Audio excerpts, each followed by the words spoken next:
Hey everybody. Normally we would be in a studio, but we're virtual now. So yeah, this is what we're doing. I didn't Nas even in a car practice though. that. Yeah, Nas in a car. I don't know whether he's evading police or evading his family. It's up in the air considering the attire. But we are here. Before we get started, as always, thank you guys for joining. Be sure to subscribe, hit the notification button to be notified for our latest series episodes. I am one of the hosts, Brandon Killabh BH Hall. I'm Erin Ashley Simon, the bandana bandit today, ladies and gentlemen. Big Nazilla here from the Freak Mobile. What's going on? I'm Wylson. And we our have a- special guest. Yes, Jawan we have a Jackson. very, very, very, very special guest. Now, normally, Jawan, you're going to introduce yourself, but we would like to talk you up considering it's virtual and we can't really do that. So, again, our guest today is Jawan Jackson. We're going to let him go ahead and introduce himself, why he's here, what we're talking about, and then we're just going to have fun. Like, we don't have an agenda. This is the Rona and chill. What's up, y'all? I'm Jawan Jackson. I'm currently unemployed, but before that, I was on Broadway's Ain't Too Proud, Life and Times of the Temptations, playing one of the Temptations. And I'm just here talking about stay at home at work. Word. Like everybody knows. So let's say in our virtual pre-production, me and Jawan were talking, and I was saying we were, just checking in on each other and just saying, how's everything going and how are you holding up? And I said, man, I'm a homebody that likes to keep busy, so it's a struggle for me. And to my surprise, Jawan said, "Oh no, I'm happy as hell. I'm good. Like this is the best thing that happened to me." So first, I want to talk about why, and then I do want to talk about like the impacts of Broadway. I want to talk about like how this has affected you and your career and how you are shifting. So I guess let's start there. And then the other thing I wanted to talk about too is how you even got into just acting in Broadway and stuff, because again, that's a very, very difficult avenue to go down, and making it and being on some of the things that you've been a part of, between the Temptations, between I can't think of the first play that I actually saw you in. That was really Motown, the Motown one. Yeah. So yeah, let's talk through that. Let's start from there and just we can kick it about everything. Yeah, okay, so I'll start backwards. I moved out here to New York about 8 years ago now. I just, before that I was teaching theater to middle schoolers and high schoolers. And, I kind of, that was kind of like my trajectory of things. Music has always been like the through line of that. My grandfather's a pastor. And so I grew up in a church family, religious. And so like from there, my dream was to be on Broadway. So I randomly auditioned at an open call in Detroit, thinking that it was like, one of those like Chitlin Circuit plays that was going to travel around.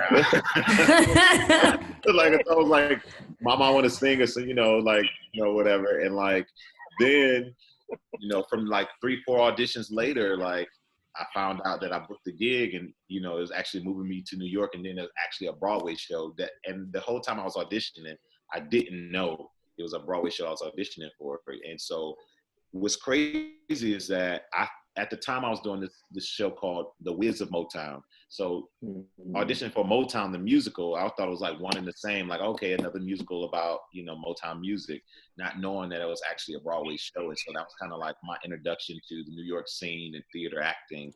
And then from there, my show closed, and then it's kind of like, okay, what do I do now? And so like, trying to figure out the grind and the hustle of New York, because I was about years in at this point. I was like, damn, like, am I gonna go home? Am I gonna stay here?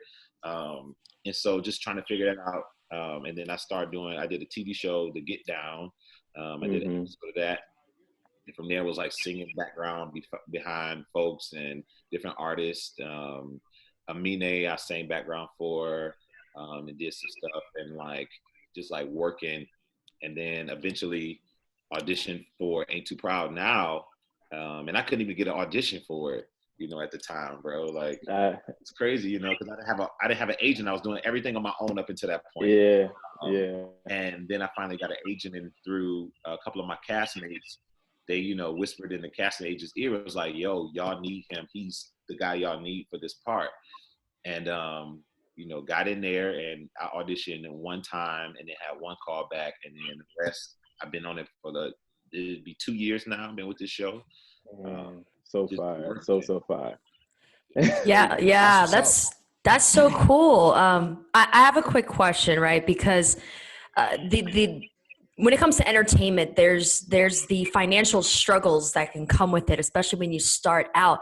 And it's interesting because some of those financial struggles that those of us who are in this scene started out with during the virus right now, we're kind of all going back to those same financial struggles again. So what were some of the things that you've gone through when you first started and tried to get onto Broadway? And then what are some of those similar challenges that you're still facing now that you're having to overcome financially? I think that's a great question, because had this been 2015 and that happened then, I would have been back home for sure. You know what I'm saying? Because up until that point, like, my financial saving and learning to invest and do things was non-existent. And so I think history taught me to, now that I'm in a different position, because my first Broadway show, I blew all my money. I was going out, I was partying, I was drinking, I was balling, kind of thing. You know what I'm saying? It was like the most money I was making up until then. You know what I'm saying? I was like, yo, I'm making it now, yo. So I was like, it was coming in every week because I was getting paid weekly, and so I was just blowing money. By the time the show ended, I had, a few dollars that I had saved in my bank account, thankfully to my grandfather, because before I moved out here, he was like, you're not going out there without a plan.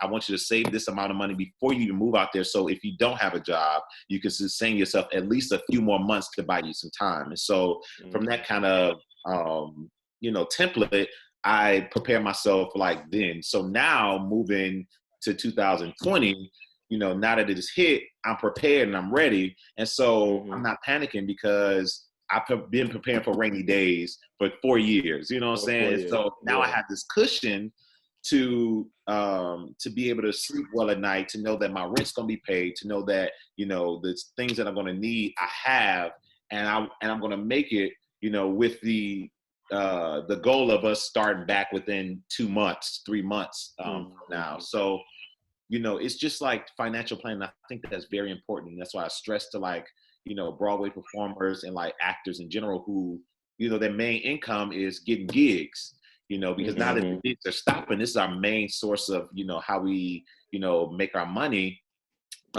It's important to save. And, getting up to that financial freedom that you're looking for. And so if you're preparing always, you won't ever have to be in that struggle and that hustle mentality once, you're in the off season.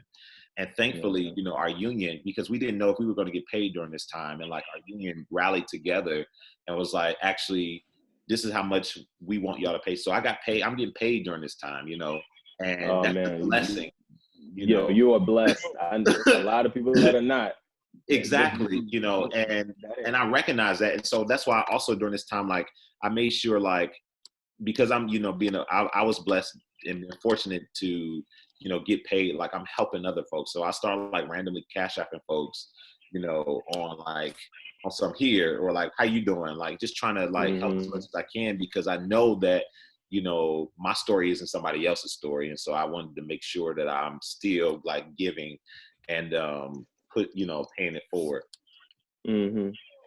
Now, see, I didn't think that because I look at you like an entrepreneur of sorts. I didn't think that Broadway would have some sort of structure set up to where you guys would still get paid, because I look at it from a musical perspective, right? Or even from a content perspective, you're going out, you're doing gigs and you're doing dates. But you know how that is. That's either you're getting paid beforehand or in the back end, or everything's up front, however that's negotiated. So now, is that a common thing that happens on Broadway, I guess, with shows where there's a union that's set up that kind of protects you guys for things like this? Or is this one of those times where because this is an abnormal situation, they're making considerations towards you guys? Yeah, so it's definitely one of those special times because like honestly before we were hearing about like our show just being canceled, and like a couple of my castmates went to the producers and was like, hey, in the event that we get canceled, are we going to get paid? Are you guys going to set something up for us to do something? And their response was, well, in y'all contract, there's an act of God clause where we don't have to pay y'all, So they call it the act of God where, they don't have to pay us, And so because it was a whole situation of, all the Broadway shows getting shut down, our union stepped in and was like, actually, guys, no. Because what was happening is like, even though the show's getting shut down, insurance now kicks in for the shows. So they still get paid and they get their money back. And then they were going to let us go and be like, well, we're going to give you a half a week's check for the 4 shows y'all worked this week, but we ain't giving y'all no more than that. So our union kind of like rallied in for us and like, really was like, no, y'all got to give them some type of compensation because this is all of a sudden. And yes, that act of God clause is in that their contract. We still need y'all to pay them. And so it was one of those situations. And then another thing is, like you said, it's an entrepreneur thing. Yes. And I'm going to like share this with y'all because it was like funny how this works. So structurally, if you're on Broadway, depending on what, there's ensemble, there's principal or whatever. And so I'm at the principal level. So I'm getting principal money, and that's a lot of money that's coming in. And so last year I didn't do what I was supposed to do for myself as far as like business-wise taxes. And so this year I set up a corporation, to get all my money at one time and then, pay the taxes on the back end. Now, what that does is if I'm self-employed, technically, once the job ends or once things happen, I'm ineligible for unemployment, right? And so the idea is if you're getting all your money, you're saving money to pay yourself for unemployment. And so I was set up because I was like, this contract, I'm making more money, so let me get my coins. And so I set up everything, and I set up my corporation, and the IRS was playing me on my EIN number, and that's the number I need to incorporate myself to send to the company management. So I was waiting, and it never came, and I was upset, like, dang, like I'm wasting, I'm still getting taxes off my check, and then this happened. And I was like, oh God, I see you. Because had I did that, I wouldn't have been able to apply for unemployment. And so I would have been stuck, without getting any money, while I'm on this time. And so like, God kind of works like crazy because now I'm like, I'm getting unemployment as, if I was incorporated, I wouldn't have been getting anything. And so that kind of like was a good pause. And I didn't see it as a blessing in disguise at that time. So that's how I'm able to, you're also able to get, money while you're not working in between shows. So artists would typically, instead of making a corporation, you get more money on the front end, but you don't get anything after your show closes. And so you kind of have to maintain and, learn to save your money and to do things. And so it's a toss up. So it works for some and it works for, doesn't work for, other folks. So, go ahead, Wylson. Do you think that Broadway is going to see like a big boost in sales like once this is all over? Because I feel like people are going to be running to be around other people. Absolutely. And crowds and everything, bars. Absolutely. Listen, that's Broadway in New York. I'm learning it's the heartbeat because it brings so much money. It's so much revenue, and that's the first thing that people want to come to. So all these shows that were on hiatus, they're gonna see spikes, in audience attendance and like. What's crazy is right before we closed and shut our doors, like our audiences was packed, like the houses were jam packed still because people, love that music and and they were coming in droves. Now, I think that when it comes back open, that it's going to be a slow climb only because we're just coming out of this coronavirus scares and people still kind of might be hesitant to be like, I'm gonna be one of them. I'm gonna give it I'm gonna give it 2 weeks. I just posted. So I was like, I'm gonna let the first anticipating about like a month, like a month or so, before. But like the unfortunate reality is that some of these shows may not come back. You know what I'm saying? Like, and that's another thing because they don't have the capital and the thing behind them to bring shows back. So I know there's a couple of shows that I know of right now that, you know, they closed before, like while we're doing this time, and like they're announcing like they're pushing shows back, and there's, you know, so it's a lot of people that's not coming to jobs and unemployed. Yeah. So with that though, the one thing I've noticed is that because everyone has so much time and they have, some people just, you know, don't have jobs right now. So there's a lot of actually opportunities for creating content. And we're seeing a lot of people utilizing IG Live and other platforms. Has anyone on Broadway used IG Live or Zoom or any other platforms to put on some kind of theatrical content? Or That'd is be that fire. something that you guys been talking with each other about?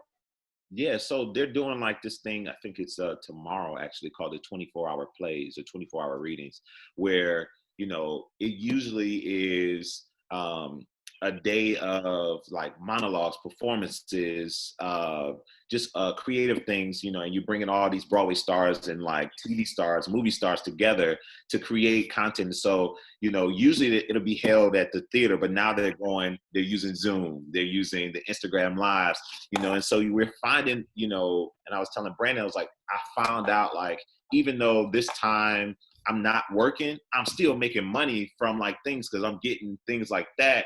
Like, and people are like, hey, we want you to, you know, take over our Instagram, you know, we'll pay you this, or would you do this? We'll sponsor you to, you know, to do this on your Instagram. And so I'm still creating revenue for myself, and we're still seeing that those things are happening on top of, you know, our agents are still working for us. And so I've had like 6, 7, self-tapes, auditions that I had to, you know, I'm still working and I'm still trying to get jobs for, you know, we're looking forward to like May, June, July now versus, you know, April, March, because we can just consider that month done, you know, and so they're looking forward, because like, just like these things, you know, has stopped kind of the world, it's also stopped like future things. I was supposed to go to South Africa to teach for a month. That is now canceled. So that's not money that is left. So now I'm like, got to fill in June, July to, you know, to get the money back that I lost. And so we're looking, you know, to do things, and we're working, and then like people are doing like, you know, videos, they're interviewing people, and they're talking, and they're trying to create content in like, you know, social media presence, because we're also trying to stay present during this time, so you won't fade in the background, you know. And I'm trying to keep that momentum that I built and I've been building for 2 years, you know, strong, because this time can like make or break you. And so I've been using this opportunity for, you know, just to keep it going. Yeah. Now, do you think Broadway is going to have to adjust now, like seeing like people like you and just maybe even some of your castmates and stuff like that on different shows and acts, like, right? A lot of people like you and me, we're all doing content digitally and still being able to thrive. Do you think that Broadway, I guess as a whole maybe, or like that type of organization, do you think that they're going to start to shift more digitally versus doing the traditional showmanship? No? Absolutely not. Why though? Because, you know, before, like, we're doing 8 shows a week, you know, and that's the bread and butter. Like they're making their money. So having it, you know, they're trying to capitalize as much as they can. At the end of the day, I always tell people, like, if you don't take care of yourself first, once you're going, you're replaceable. Like you can, you know, we have us Broadway, you know, just actors and like, you know, creatives in general, we have this mentality like we have to go hard, we have to go hard, we have to go hard, we have to go hard, and you're breaking down your body and you're doing things for the love of the art and for it. And the reality is, once you break your leg or something, I don't care how hard you're going, they're gonna replace you the next minute, because it's a machine. And so that's what I'm learning, is that Broadway is a machine, and you have to take care of yourself, and they're not gonna stop for anything. And the only reason that they stopped it's because Corona. the world said, and Governor Cuomo was like, no, absolutely not. But honestly, they was going to keep going. Like they had implemented, you know, a no guest policy. We couldn't take pictures, we couldn't shake hands, we couldn't go out the stage door afterwards. Like we was literally doing the show and going home, and there was no interaction with like the crowd and the people, and they were trying to protect us, and they were doing that as long as they could, and you know, and they were going to call us in to do this show, you know what I'm saying? Like rain, you know, or snow, like come on in and do y'all working. Paying y'all good money, you know, so come make, you know. You cashing them checks, I need you to come on stage. Exactly. Now, you being from Detroit, how excited were you to play one of the Temptations? And which Temptation are you playing?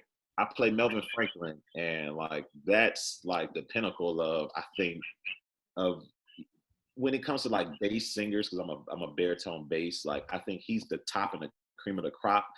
Under Michael McCreary from Boyz II Men, I feel like, or Barry White, you know, because of Barry White. I was gonna say Barry White. Yeah. Like those are the three people that you kind of like, that bass singers like look up to, you know what I'm saying? And so to be able to play this iconic guy, you know, of this iconic group, it's just been a privilege, you know, and I don't take it lightly. And to represent my city doing it, you know, is the ultimate, like, you know, like, good to do it on an international level and national level. Like I couldn't ask for a better position to be doing and to be in and to be doing it with. Well, Melvin, if I'm not mistaken, Melvin was close friends with Otis, right? How close are you with the actor that portrays Otis? Oh man, like we're literally best friends now. You know what I'm saying? Like during this like quarantine, like I only see 4 people. I see Derek Baskin, who played Otis. I see, you know, and then 3 other my friends. One of the guys that plays David Ruffin from Sykes, who's actually about to be Michael Jackson in the new MJ musical. And so, like, you know, we're like best friends through and through, because this time we spent 2 years together, and like we created a bond on and off stage to, you know, show audiences, you know, how close. Because I feel like in art, you know, art imitates life, and so I feel like, you know, just being, you know, the closer that we can get with one another, the more realistic that it comes off. And Otis Williams, the last survivor of Temptation, like I'll call him and FaceTime him randomly. I called him 2 days ago.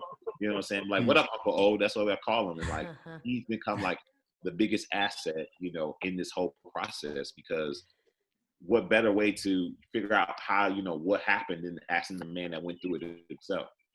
Or was there any advice that he gave you throughout the entire process? Because, like, you know, when you are depicting an iconic group like the Temptations, right, whose music inspired so many people, was so instrumental in just the history of how the music industry and how groups are, has he given you any advice in terms of just your specific role, or letting you know, like, you're going to do a great job, like, don't worry about it, or anything like that?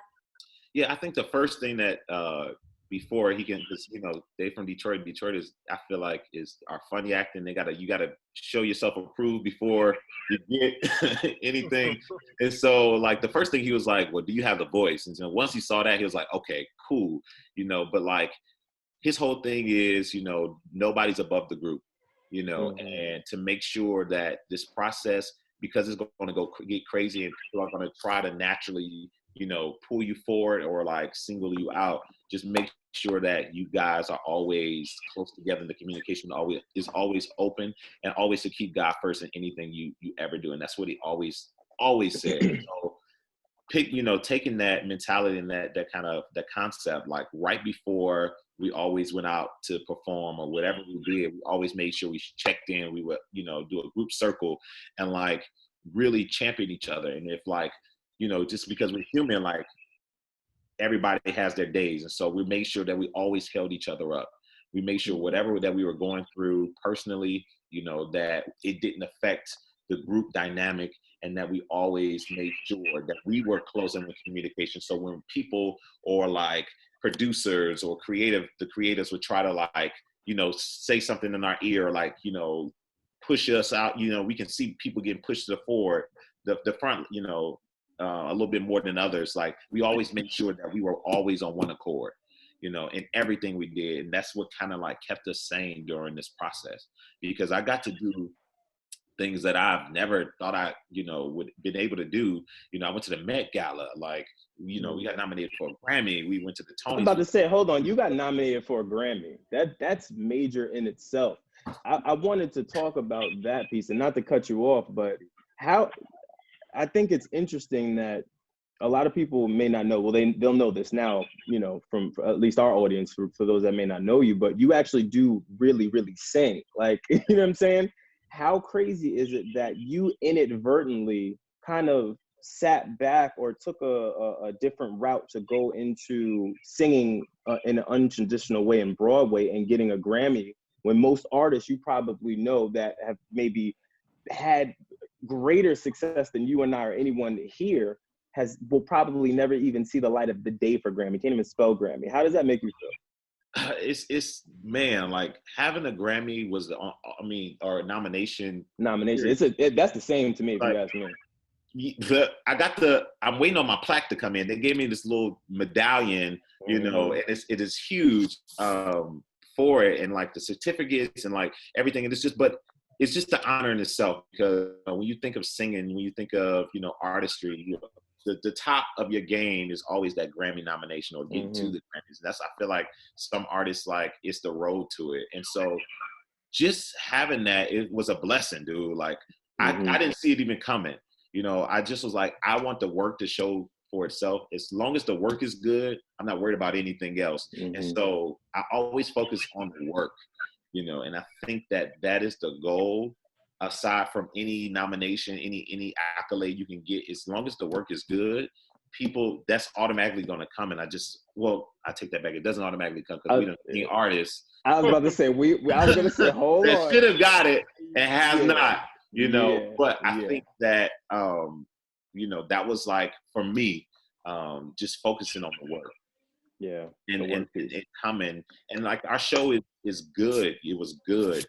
I feel like it got cheated and robbed, you know, but that's I honestly your stuff, man. Are there any bad Broadway shows though? I've only been to one. It was the Addams Family, and that shit was lit. I would have thought that would have been a bad one. Yo, the singers were incredible. I was tuned in. Well, you can't just make it to critic Broadway. standards. I feel like for critic standards, you know, there can be good or bad Broadway shows, but like, politically speaking, because like my friends are working, like, I think that, you know, some things could be better. But Jawan, I'll say it because you have a career. Of course, there are going to be shows that are bad and good. Yeah. Can you name a couple bad Broadway shows? No, we're not. Why? Don't put me on spot like that, yo. No, he's not naming anything that's gonna freaking prevent him from getting work after we survive the apocalypse. So, no, we're not doing I'm that. trying to be in this one. What's wrong with this guy? You got like Broadway beef. Yeah, he's trying to start Broadway beef. It's gotta be a bad one. Broadway. What does Broadway beef look like? Do y'all is Broadway beef like making the bands where they do like that sing off, or you guys go side to side and you just sing off? No, you feel it in audition rooms. Here, you know, Broadway beef is you go to talking shit, and then you can't get an audition, or you can't get singing from the You're out like, damn, what did I do? He was like, oh, I was talking shit. And they got your ass, and somebody that was working in another show was like, I heard this guy saying something. I heard him say something. Yep. So no, we're not gonna see him. No. You know what I'm saying? So they do stuff like that. Like, being blackballed is real. I know a few people that has gotten blackballed from, like, who were in my old show, and then once the show closed, they thought like, oh, I was free and clear, and now they can't get in these casting offices, and they can't work with these creative teams because somebody them like, no, we're not working with them. You know what I'm saying? So that thing is real, yo. Like, I didn't know it before. I've seen it with my own two eyes. No, I've seen it with my own two eyes. I've lived through it musically, so yeah, it's real. So yeah, we're not naming any shows. Some dudes out there like Eddie Kane, like just look. Now we'll have an off the record conversation. Yeah, word. But what I will say, Jawan, being around a lot of just Broadway folk between you and Brian and Ty, y'all, I feel like you guys all move like a family of sorts. Like, you guys, I noticed that you guys always support each other and show up to each other's shows. You guys always go and show face and comment and stuff like that. Is that something that you would say is ingrained in the Broadway, I guess, structure of like how, you know, it's kind of like, you know, watching each other's back, or is just that camaraderie you kind of built up over the years with some of your peers? Yeah, so what's interesting is that, like, you know, I feel like, you know, I compare like Broadway to like a college dorm. You know what I'm saying? Like, you know, everybody in the dorm room, y'all always hanging out, always seeing each other. So it's a little community. And so, you know, you're always working together. I'm seeing people, you know, like people at auditions over and over and over again. So you kind of develop a relationship through that, and y'all are always around each other. And so, like, you know, then you go to events or like, you know, professional events or like social events, and so you're running into the same people, and so it becomes like a community. And then you get cool with, I know, I met you through Ty, what I'm saying, which is our connection, and then Ty met my friend through somebody else, and so you're always connecting and networking. It's always moving, each other, and so that's one of the things that also creating a circle in New York, and I think anywhere you go is important, because you have those people that really ground you and really hold you accountable, to move forward, so that you won't continue to smell your shit. And think that it's, you better than anybody. And so you have those circles, and Ty's one of those people that, really hold me accountable, like, a motherfucker, like, you foul, or you need to be doing, you need not do this, or, actually, you are, that champion you too as well. So you hold them accountable and champion you. So those are I want to jump in real quick. I want to kind of pick your brain. I know, and correct me if I'm wrong, Broadway to me seems to be legitimate thespians, right? Like, you guys are actors because you have to kind of convince the audience that you're not watching the play. You want them in tune. Do you think there are any Hollywood actors that won't even dare step foot on that stage because they know their acting chops are not up to par? Oh, absolutely. Like, there is, the difference between acting on stage and acting on film is night and day, because with on camera, on film stuff, you got multiple takes to get it right. And you don't have to memorize your lines. You just look at it right before you say action, and then you just spit it back, short-term memory. And like, an example of that is Forrest Whitaker, right? And now, Forrest, he's this movie legend. He's done everything, and I remember he was doing a show on Broadway, and, he didn't understand the muscle. So his opening night or first preview, he didn't have all the lines memorized. And so, like, he had to go off stage, and then, like, they would spit it to him, and then he'd come back on stage. And so, like, he, it kind of like, it'll get you together, real quick, especially if you take it in for granted. And I think that's one thing I feel like prepares me for the film and for television and film is theater, because it's live, it's one take, you got to get it right, you got to make sure that you hitting it, because it's only one time, and that's the performance and that people are going to remember. And so you kind of have to take it seriously in order to be taken serious, because that can be your next job. You know what I'm saying? I feel like me performing every night, I'm always auditioning for people who haven't seen me before, or, potential producers or directors, or, people that send me recommendations for other things. And so I think that you got to take it seriously, because if you don't, it'll be a first and last show, because like I said, people talk, and so those bad shows that we talk about, or those are also bad actors or bad people that, people like, oh, they were garbage when I saw them. So Forrest Whitaker, he just came in a little bit too laid back about it. I think that, it was too laid back, but it corrected him real quick. I was gonna say, you can see the correction. Yeah, he was like, let me actually get this together, and like, eventually he got it, But like, in the beginning, he was just like, oh, I'm not gonna learn these lines. I don't need to. Crazy. Has there ever been a time where I mean, you don't specifically have to I guess say what happened, but has there ever been a time where something was someone made a mistake, or you made a mistake while the show is live, and you quickly corrected it, and no one knows that you made a mistake? Yes. Often. That's the thing. There's so many times where, we'll get on stage, and we're human. Like, I'll enter that white room and be gone, and I don't know any line, and I gotta make it up, and like, as long as I end up on my lead-in line for the next person, that's all that matters. It's that lead-in line. But there have been times where I've got on stage, and it comes up for my line, and I'm like, I don't know what the hell I'm about to say. Ooh, do they make you guys take like my fault? Do they make you guys take like improv classes or like anything to prepare for those type of moments? Actually, no, they don't. I mean, they just hope that you just catch it. They pray that you've done the work, and that you came and have the knowledge to know what you're doing when they hire you.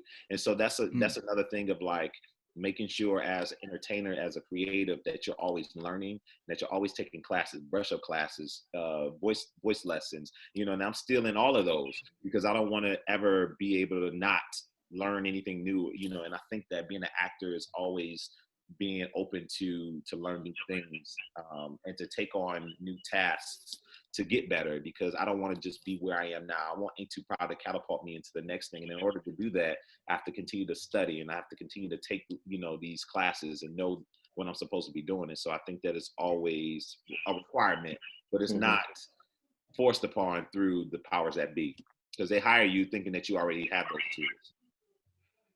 Yeah, it's literally like a job. I attribute it to being like a job, the same way you go and apply for the 9 to 5. There's qualifications, there's prerequisites, there's requirements, and you either meet them or you don't. Was there ever a time where you felt like you met the requirements or something, and you got I'd say maybe feedback otherwise, and then how did you bounce back from that? Oh, absolutely. I can go back to my first show. So Motown, like, you come in Detroit, I felt like I was a big fish. You know what I'm saying? Like, I was at the top of my game at everything. Like, I was doing everything I needed to do. And then I got to Broadway and I was like, oh, I'm about to come here and I'm about to like smash. And then you get in the room and then there's these veterans who have been doing it 30 plus years, you know, 10 plus years, and you're dancing next to them, singing next to them. You're like, actually, I'm garbage. He's like, dang, like, We could do what's that. happening? And so you kind of like self-check. It's like it's a reality check. Like, you thought you was good. Now you standing next to people who have been doing this, who are Grammy nominated, who done won this, who done did this, who done sang background for Stevie Wonder, who done toured with Michael Jackson, who done did, you know, and you're like, I feel like I have no talent at all, and you know, I need to actually go back and do it. And yes, so that those are the things that, you know, it actually, you know, your surroundings, I feel like, always, you know, pushes you to be better. And so that's my challenge and champion people, to always be around somebody who can always uplift them and push them higher. And so, you know, that's what they do. That's what these people in this community that I work with. And, you know, it's also given me the opportunity to reach out to like other avenues of entertainment. So I've met so many people because of it. Wait, so I'm sorry. I have a funny question I want to ask. Are there Broadway groupies? And if so, like, how are they? Like, how is that? I was thinking that. I was about to. I can only assume that they're well read, very sophisticated, yes, and unassuming. Yes, but here's the thing: How do they slide into the DMs? Like, how do they go about being Broadway groupies? Oh man, like, I have a variety of range from little girls to old women to every way, which is so Do many. tell. Yes. So they are Broadway groupies. Like, I think the funniest one is, I tell this story, like, this lady, she comes out, I come out the stage door, and at this point, I know her by face because she had been to the show at least 12, 13 times. Yeah, that's a lot of bread. Commitment. Money. She's sitting in the first and second row. That's $1,300. You know, those tickets are like $200, $300. So you're spending $200, $300 every time to you know, to get in the same seat. And so I remember one time I came out the stage door, and you know, I know her, so it's a familiarity to her because I've seen her. And she was like, you know, you are good as always. And she was like, give me a hug. And I'm like, okay. So I gave her a hug. She was like, now I can go home and I can do it to my husband, pretend it's you. And like, it's stuff like that I'm doing. Or like, Me too. Listen, then they'll slide in your DM and they'll be like, you know, you are so great in your performance. I just want to know if I could take you out. Or this one lady, she came, she was like, you know, I don't want to seem weird, but I want to cook for you. And I want to, you know, I want you to invite you over my house and just cook for you. Don't think I'm weird. Nah, that's a date rape mill, dog. Don't do it. That's a sugar mama. That's a sugar mama over there. I would have been over there passed out. Bro, listen. That's a roofie sub. Don't do it. It's crazy. I have all, like, they're all the best, and you know, the good. And then there's some people who just are just kind and just are fans of the show. And so because they love the show, they love you automatically. And so there have been, you know, people sending me, you know, like stuff at the stage door. They'll see an interview I did, be like, oh, I saw that you did this interview and this was your favorite thing. And so I wanted to make sure you had it. So here's this. And so you getting all kinds of things. And so but it's crazy. And so, yes, they're Broadway groupies and they're Broadway fanatics, and they're like people who just follow your career from day one. And I'm just like, wow, like it's crazy, but it's, and it's all the best and all the worst things at the same time. It's really crazy. Do you also make your own music? I do. I am in the process now of this corona quarantine has got my creative stuff going. So I've been writing. I've been trying to just create content and getting back into trying to do the thing that I want to do that I've been putting off a hold because of my show schedule, because I didn't have time. But now I have all the time in the world, so I have no excuse not to have something. How do you feel about auto-tune? Because you're a real singer. Yeah, I feel like you don't need auto-tune to do anything. Just sing on pitch. And I feel like, but I mean, auto-tune is, you can apply when it needs to be. I don't think it can be overdone. I think that some auto-tune makes a song, it heightens a song, but you don't need it. You don't need it. Yeah. Just get back to regular studio singing. Who are some of your singing inspirations? Who are some of the people who are you in your eyes are phenomenal singers that you look at to get better or to maybe even take notes from? I love Tank. I love Usher. I love Brandy. I love Teddy Pendergrass, Luther Vandross. Stevie Wonder's ear and artistry is godsend. I'm just gonna say he didn't name one singer that uses auto-tune at all. Not one. They're not real singers. That's the thing I grew up under. Those type I was about of to say singers. he's from Motown. He is one of the traditional singers that still can sing either modern or soul. That's that's why I encourage people to go see his show. I really did fall in love with him and the show. Especially during Motown, I was like, holy, and y'all know me, I love music, for me, and seeing it, I was like, oh no, that's different. So for him, I'm not all that surprised that he wants to do it a different way, just because of how he's coming from that music, yo. Now, if you had to choose one, would you choose Michael Jackson or Prince? Yo, why are you gonna do that? Hey, I'm just curious. Why are you trying to jam him up? That's like. I'm curious too. Why you got racks of clothes behind you? Is that your backdrop? I stay fresh. I never know. I never know why I gotta change. I can't. Fresh. I would actually do my MJ, yo. Thank you. I would do MJ. Cool. Why we gotta do is one better or worse, man? No, I just said which one he would roll with. Nah, I know what you're doing, man. I see you, man. I'm just saying. Y'all the only ones that pick Prince. Nas the one that came with purple today, so he all for the smoke. He feels some way. Listen. I love Michael Jackson, and I really do. I like Prince because he's creative and unique. Mm-hmm. He takes his music and it's funky.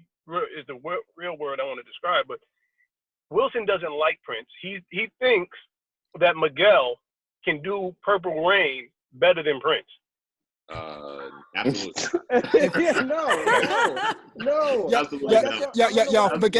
If Miguel resung his catalog, it'd be late.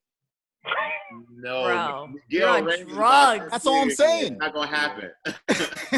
Yo, you may need to go get tested. You're not thinking straight. Something is not right up there. I think he caught the swine flu. You got a whole other virus you dealing with. Bro, we was cool up until then. I like Now, if I would have said The Weeknd singing Michael Jackson's catalog over, then I might have a problem. Problem with both. How about they not do any of that? No one. No. Leave it be. No, leave it. Yeah. No. Those songs were made at the time, and that was right for that specific artist. And on top of that, Prince played the instruments in his music. It's not gonna be the same. I just don't like his voice. You don't like MJ's voice? No. No, Prince. He doesn't I like like Prince. MJ. Prince's voice. Yeah, Prince's voice. I think can't do it. Prince's voice is acquired taste, and I think that's with any artist. You know what I'm saying? Like you're gonna have people who ain't gonna like him, but you can't take away that catalog is lit, and you know, he wrote songs for everybody. You know. Yeah. No, I think the songs are well written, well produced. It's just his voice. Oh For wow. me, yeah. All right, look, I didn't mean to bring it down. Yeah, we're With the not bringing this back. This is crazy. We have enough going on. Jawan, thank you for coming on and joining us. Can you let everyone know where they can find you? Obviously, anything you have working on, any direct links directly to you, so obviously they can come, become more familiar with you. Of course, I'm on all social media platforms except for Facebook, because Facebook, I feel like I need to keep some personal for myself. So I won't. I don't accept people I don't know. But other than that, I'm on Twitter, all same, and Instagram, and Snapchat, and everything that you can think of, all under the same name, Jawan Jackson. So it's easy. I feel like you should get a Facebook page though, because the demo for Broadway also has older individuals, and they all use Facebook. Yeah, I have a fan page. Oh, okay. Same thing, but just don't click on the other one, because you're gonna be left in the inbox of friend requests. just like just like it. So yeah, thank you. Hopefully you could come by again when in person. To come kick it always. You know how we give it up. You family. So we definitely appreciate you coming through. To the fans, definitely be sure to keep an eye on Jawan. He's always constantly working. Obviously, subscribe. Be sure to hit the notification button. Let us know what you guys think about everything that we talked about today. For me, I'm Brandon. I'm Killabh Hall. Erin Ashley Simon. I'm Regular Nas. I'm Wylson. And our guest, Jawan Jackson. Yes, and before we get out of here, as always, be sure to subscribe to the newsletter. Again, a lot of new creative events coming out now. Not the normal things we're doing. We're trying to figure it out, but the newsletter will have a lot of new updates on stuff that we're working on, events, maybe some special things with streams and things of that nature. So be sure to be subscribed to the newsletter. Very, very important. And with that said, we out. bye. Peace. Peace.